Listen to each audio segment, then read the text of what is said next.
जय हिंद दोस्तों।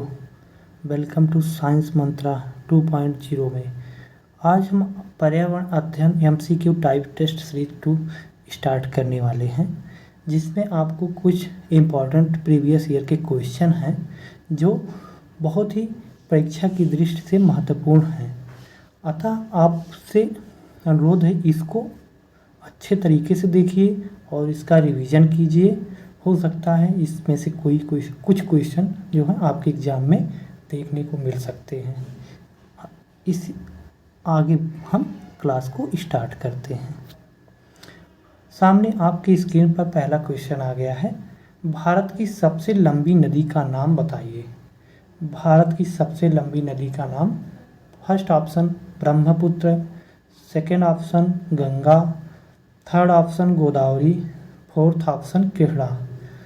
तो यहाँ पे भारत की बात हुई है। बहुत से लोग ऐसे यहीं पे गलती कर देते हैं, सोचते हैं कि ये कहीं ना कहीं भारत के ना बजाय कहीं अन्य देशों की पूछ ली है। तो इसलिए भारत को हमेशा ऐसे क्वेश्चन को ध्यान से पढ़ा करिए। कभी कभी क्वेश्चन आते हुए भी हमें आंसर उसका आते हुए भी क्या होता है, रॉन्ग हो जाता है, क्योंकि क्वेश्चन को हम ध्यान से नहीं पढ़ते हैं। इसलिए क्वेश्चन में ही आंसर होता है। अतः हम ऑप्शन नंबर यहाँ पे ब्रह्मपुत्र तो नहीं हो सकता, क्योंकि कहीं ना कहीं ये आधा इसका कुछ भाग जो होता है चीन के में है, इसलिए यहाँ ये नहीं होगा। गंगा जो है प्योरली जो है इंडिया में ही है, इसलिए Ganga is a correct answer. Godavari भी नहीं होगी और यहाँ पे कृष्णा भी नहीं होगी। गंगा का जो उद्गम स्थान है गंगोत्री ग्लेशियर से है, ये उत्तराखंड के उत्तरकाशी में, जिसकी लंबाई जो है 2525 किलोमीटर इंडिया में ये बहती है। इसके बाद जाके बंगाल की खाड़ी में गिर जाती है, इसलिए Ganga is the correct answer. B is the correct answer. हम अगले क्वेश्चन पे चलते हैं। अगले क्वेश्चन पे देखिए, यहाँ पे डिस्क्रिप्शन दे दिया हूँ, डिस्क्राइब कर दिया हूँ, जिससे क्या है कि आपको कोई भी क्वेश्चन हो उसके ऑप्शन से या उस क्वेश्चन से रिगार्डिंग कोई भी कन्फ्यूजन ना हो, पूरी डिटेल के साथ पढ़ सकते हैं। जैसे यहाँ लिखा गया, गंगा नदी का उद्गम उत्तराखंड के उत्तरकाशी जिले में गोमुख के निकट गंगोत्री हिमानी से होता है। यह भागीरथी नाम से जानी जाती है। गंगा की दो धाराएं अलकनंदा तथा भागीरथी हैं, जो उत्तराखंड में देवप्रयाग में संगम कर गंगा का निर्माण करती है। भारत की सबसे लंबी नदी है, जो 2525 किलोमीटर है। इस तरह से यहाँ तक तो क्लियर हुआ होगा। हम चलते हैं अगले क्वेश्चन पे। अगला क्वेश्चन आपकी स्क्रीन पे आ गया है। भारत में सबसे बड़ी प्रायद्वीपीय नदी कौन सी है? भारत में सबसे बड़ी प्रायद्वीपीय नदी कौन सी है? हमेशा क्वेश्चन को 2 बार जरूर पढ़ा कीजिए, इससे आपको हैबिट हो जाएगी और हमेशा एग्ज़ाम में जब जाएंगे तो वहाँ पे 2 बार पढ़ेंगे तो एक बार में तो आपको ऐसे समझ ही नहीं आता है कि क्वेश्चन में क्या कह रहा है, इसलिए 2 बार जरूर पढ़ा करिए। इससे क्या होता है, आपका क्वेश्चन रॉन्ग होने के चांसेस कम होते हैं। Option Krishna, option B Godavari, option C Kaveri, option D Mahanadi. यहाँ पे प्रायद्वीपीय की बात अगर होती है तो जैसे जो देखते हैं प्रायद्वीप क्या होता है, कहीं ना कहीं जैसे जो समुद्र के किनारे से बहने वाली नदियाँ होती हैं उनको कहा जाता है। यहाँ पे देखिए Godavari is the correct answer. इसी को हम गोदावरी जो होता है ये ज़्यादातर साउथ की तरफ बहती है नदी। साउथ के जो हैं जितने भी एरिया आते हैं वहाँ पे ये प्रवाहित होती है। साउथ हुआ, पश्चिमी इलाका हुआ, यहाँ साइड। इस टाइप से Godavari is the correct answer. Krishna नहीं होगा, कावेरी भी नहीं होगा, यहाँ पे महानदी भी नहीं होगा। आगे क्वेश्चन के हम जितने भी एक्सप्लेनेशन हैं उसका हमने बहुत ही अच्छे तरीके से किया है। वहाँ पे आपके डाउट जो भी रहेंगे क्लियर हो जाएंगे। हम चलते हैं आगे नेक्स्ट क्वेश्चन पे। देखिए, गोदावरी जो है भारत में सबसे बड़ी प्रायद्वीपीय नदी गोदावरी है। यह महाराष्ट्र के नासिक जनपद के त्रिभंगेश्वर नामक स्थान से होती है हुई। लंबाई इसका जो है 1465 किलोमीटर है। इस नदी को बूढ़ी गंगा उपनाम से जाना जाता है। ये बूढ़ी गंगा के नाम से भी जाना जाता है। कभी कभी क्वेश्चन पूछ लेता है बूढ़ी गंगा नाम किस नदी का है, तो वहाँ ऑप्शन दे देगा, गोदावरी देगा, कृष्णा देगा, कावेरी देगा। तो वहाँ पर अगर आप केयरफुली होके पढ़े रहेंगे तो वहाँ पे गोदावरी ऑप्शन क्लिक करके आ जाएंगे और आपका एक नंबर फिक्स हो जाएगा। हम इसी के साथ नेक्स्ट क्वेश्चन पे बढ़ते हैं। Option question number 3, Bhakra Nangal परियोजना कौन सी नदी पे है? भाखड़ा नागल परियोजना कौन सी नदी पर है? पहला ऑप्शन गंगा, दूसरा ऑप्शन सतलज, तीसरा ऑप्शन कावेरी, चौथा ऑप्शन ब्रह्मपुत्र। तो यहाँ पे भाखड़ा नागल परियोजना जो है ये 3 राज्यों के संयुक्त से बना हुआ है। तो ये 1955 में बना था। ये पंडित जवाहरलाल नेहरू जो थे उनके द्वारा इसका उद्घाटन किया गया था और 1955 में। और इसका सबसे पहला ऑप्शन देखते हैं, गंगा नहीं होगा, गंगा पे नहीं है, गंगा पे भागीरथी है।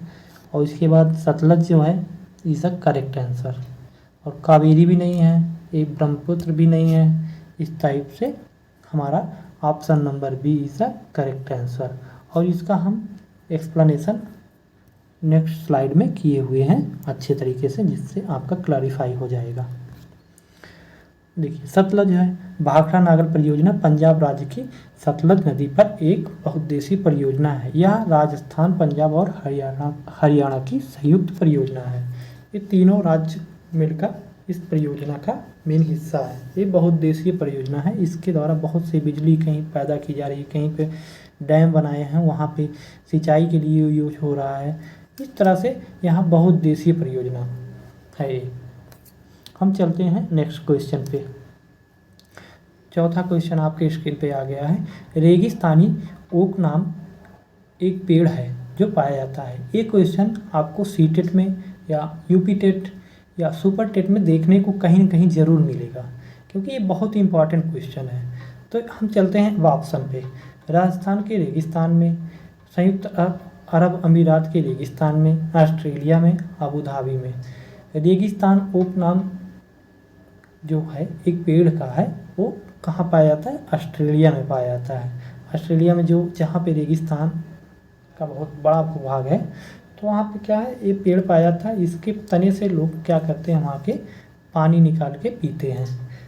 तो इसलिए इसको रेगिस्तान का ओक कहा जाता है। और ये जिंदा भी रहता है, बहुत बड़ा भारी भरकम होता है इसका। इसके जो तने होते हैं काफ़ी मोटे होते हैं, इसलिए इसको ऑस्ट्रेलिया में रेगिस्तान का ओक कहा जाता है। अब क्वेश्चन नंबर 5, निम्नलिखित में कौन सा सदाबहार पेड़ नहीं है? सदाबहार पेड़ वो होते हैं जिनमें साल भर क्या होती है, हमेशा पत्तियां लगी रहती हैं, उनको सदाबहार पेड़ कहते हैं, वन कहते हैं। नीम रहता है, इमली भी, और बबूल। इस सहतूत जो है, इस सहतूत नहीं होता है। सहतूत जो होता है ये पर्टिकुलर सीजन के बाद इसमें पत्तियां गिर जाती हैं, उसके बाद शरद ऋतु में जैसे, तो वहाँ। और सहतूत के बारे में और भी इसके बारे में एक फैक्ट सुना होगा। सहतूत का जो होता है पेड़ होता है, और इसकी पत्तियां जो होती हैं वो रेशम कीट पालन या सेरीकल्चर जिसको कहते हैं उसमें प्रयोग होता है। जो रेशम कीड़े होते हैं उन इस पत्तियों को खाकर अपना लार्वा तैयार करते हैं। लार्वा के माध्यम से ककून, और उसके बाद इस तरह से सिल्कवार्म पूरे अपने आप को एक राउंड शेप में ढककर सिल्क का निर्माण करते हैं। वो सहतूत के ही द्वारा होता है, सहतूत की पत्तियों को खाकर करते हैं। अब देखिए सहतूत सदाबहार पेड़ नहीं है। सदाबहार पेड़ और पौधे जिन पर हर मौसम में पत्ते होते हैं। भारत के किस राज्य में सर्वाधिक वन है? क्वेश्चन नंबर 6 के सर्वाधिक वन देखिए किस राज्य में है।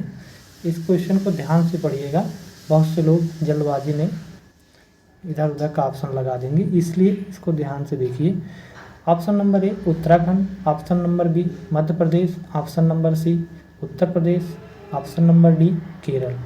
तो यहाँ पे सबसे पहला जो होगा ऑप्शन ए होगा, ये नहीं होगा उत्तराखंड। ये पहाड़ी इलाका है, यहाँ पे भी वन है लेकिन उतनी ज़्यादा वन नहीं है जितना इसमें सर्वाधिक वन की बात की जा रही है। ना कि वन की बात की जा रही है। मध्य प्रदेश ये है, हो सकता है, हो सकता नहीं है, तो मध्य प्रदेश जो है यही करेक्ट आंसर हो। Option number B is the correct answer. Uttar Pradesh नहीं है, केरल भी नहीं है। और मध्य प्रदेश के बारे में बहुत से फैक्ट हैं जिनको हमें जानने चाहिए।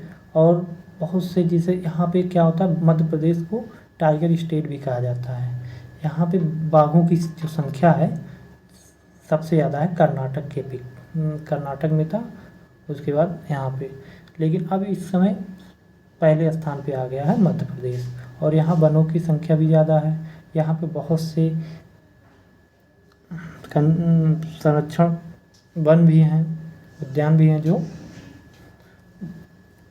अपने भारत को जैविक दृष्टि से बहुत ही इम्पोर्टेंट स्थान रखता है मध्य प्रदेश।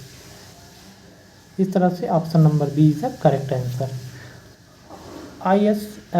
ISFR जो है 2015 के अनुसार जो वन का सर्वे करते हैं, फॉरेस्ट का सर्वे, तो उनके अनुसार जो है तो सर्वाधिक वन वाला क्षेत्र जो है मध्य प्रदेश है, जहां कुल 77,462 वर्ग किलोमीटर में वन आच्छादित है। इसलिए इसको सर्वाधिक वन वाला क्षेत्र या राज्य कहा जाता है। ऑप्शन नंबर 7 और लास्ट क्वेश्चन, निम्नलिखित में भारतीय राज्यों में किस राज्य की कोई समुद्री सीमा नहीं है? समुद्री सीमा, अब यहाँ पे अगर आपको मैप देखेंगे, अपने सामने मैप रखेंगे, वहाँ पे देखेंगे कौन कौन से ऐसे राज्य हैं जो समुद्र या कोस्टल एरिया से लगे हुए हैं।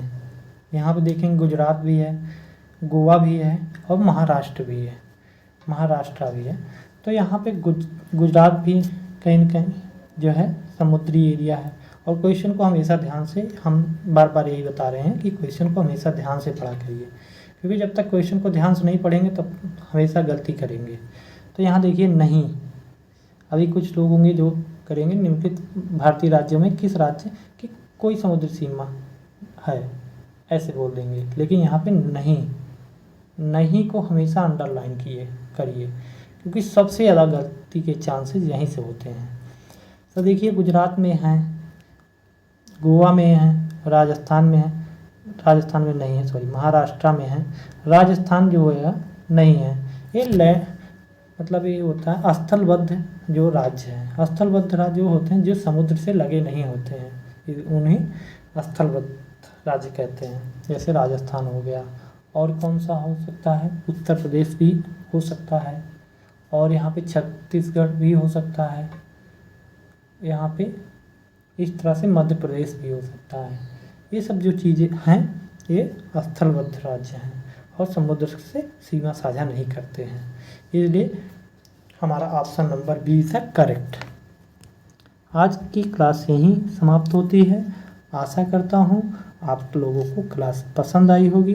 पसंद आया हो तो आप इस वीडियो को लाइक कीजिएगा, और लाइक करने के बाद आप नए हो तो इस चैनल को सब्सक्राइब कीजिए। और आने वाले एग्ज़ाम की जो भी यूपी टेट हैं, सी टेट हैं, सुपर टेट हैं, और भी अदर टीचिंग एग्ज़ाम की तैयारी कर रहे हैं तो इस चैनल पे आपको डेली बेसिस पे आपको टेस्ट सीरीज सॉल्व कराई जाएंगी, और यहाँ पे डिस्क्राइब भी किए जाएंगे टॉपिक वाइज, और भी चीज़ें जो होंगी परीक्षा की दृष्टि से सब यहाँ प्रोवाइड किया जाएगा। आज की क्लास यहाँ समाप्त की जाती है। अब मिलते हैं नेक्स्ट क्लास में इसी सीरीज को आगे कंटिन्यू करते हुए। तब तक के लिए जय हिंद।